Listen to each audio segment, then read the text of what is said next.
Batu safir biru, batu permata yang sangat indah. Warna birunya yang pekat seperti lautan telah memikat manusia selama berabad-abad.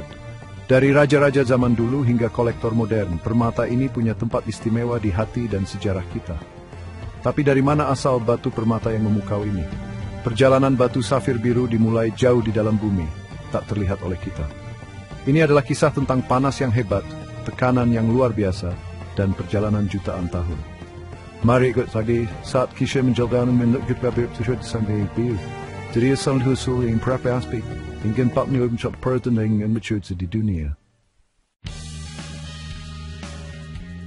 Untuk memahami pembentukan batu safir biru, kita harus pergi ke kerak bumi.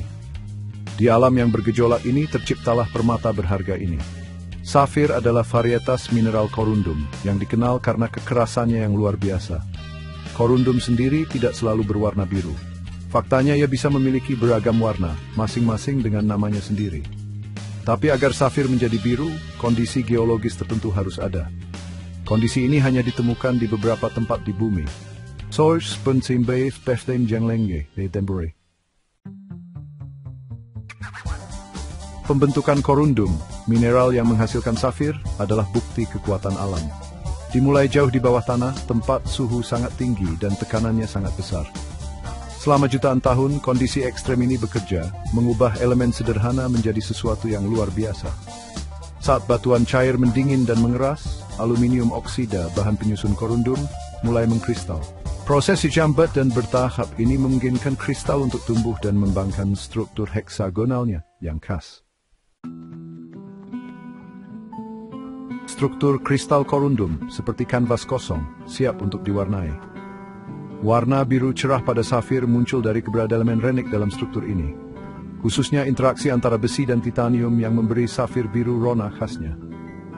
Unsur-unsur ini hadir dalam jumlah yang sangat kecil, menyerap panjang gelombang cahaya tertentu dan memantulkan yang lain. Hasilnya adalah warna biru menawan yang kita kaitkan dengan batu permata ini. Intensitas warna biru dapat bervariasi tergantung pada konsentrasi elemen-elemen renik ini. Beberapa safir menampilkan warna biru tua seperti beludru, sementara yang lain berkilau dengan warna yang lebih terang dan lebih cerah. Bagian 5, dari kedalaman menambang safir biru. Perjalanan safir biru dari kerak bumi ke tangan kita adalah perjalanan yang sulit. Para penambang menghadapi kondisi yang keras dan medan yang menantang untuk menggali batu-batu berharga ini. Endapan safir sering ditemukan di endapan aluvial yang terbentuk oleh pelapukan dan erosi batuan selama jutaan tahun. Endapan ini dapat ditemukan di dasar sungai, lembah, dan bahkan pipa vulkanik kuno. Penambang menggunakan berbagai teknik untuk mengekstrak safir dari bumi. Beberapa metode sederhana mengandalkan peralatan tangan dan teknik mendulang. Bagian 6, menggali harta karun, proses ekstraksi. Metode lain seperti penambangan terbuka melibatkan penggalian skala besar. Terlepas dari teknik yang digunakan, tujuannya sama, untuk mengekstrak safir kasar dengan hati-hati dari lingkungan batuannya. Prosesnya padat karya dan membutuhkan mata yang tajam. Penambang harus mampu mengidentifikasi tanda-tanda safir di tengah lautan batu biasa. Setelah diekstraksi, safir kasar disortir dan dinilai berdasarkan ukuran, warna, bis. Bagian 7, transformasi dimulai dari batu kasar menjadi permata. Transformasi safir kasar menjadi permata yang dipoles adalah proses yang luar biasa. Ini adalah perpaduan seni dan sains yang membutuhkan pengrajin terampil untuk membuka keindahan tersembunyi batu tersebut. Langkah pertama adalah memotong ketidaksempurnaan atau kotoran dari batu kasar dengan hati-hati. Ini adalah proses yang rumit.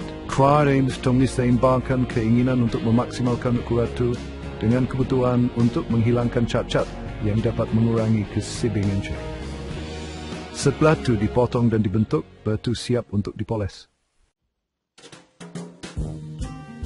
Bagian 8, seni pemotongan, membentuk safir. Pemolesan adalah tempat safir benar-benar menjadi hidup. Dengan menggunakan alat dan amplas khusus, pengrajin dengan hati-hati menggosok dan memoles permukaan batu. Proses ini menciptakan facet atau bidang datar yang memantulkan dan membiaskan cahaya. Susunan dan bentuk facet ini sangat penting dalam menentukan kecemerlangan dan api batu. Safir yang dipotong dengan baik akan berkilau dengan api dari dalam, memaiskan control to buff tembasion. Langkah to spetsdik disiplin zinfrensi persisi dari proses pemeriksaan pemolising. Bagian 9, kesimpulan warisan abadi safir biru. Dan begitulah perjalanan safir biru dari jantung bumi menjadi perhiasan yang menakjubkan. Sebuah bukti kekuatan geologis dan seni tangan manusia. Safir biru dengan sejarahnya yang kaya dan keindahannya yang menawan terus memikat kita. Ini berfungsi sebagai pengingat keajaiban yang tersembunyi di bawah kaki kita dan daya pikat abadi dari batu permata yang berharga.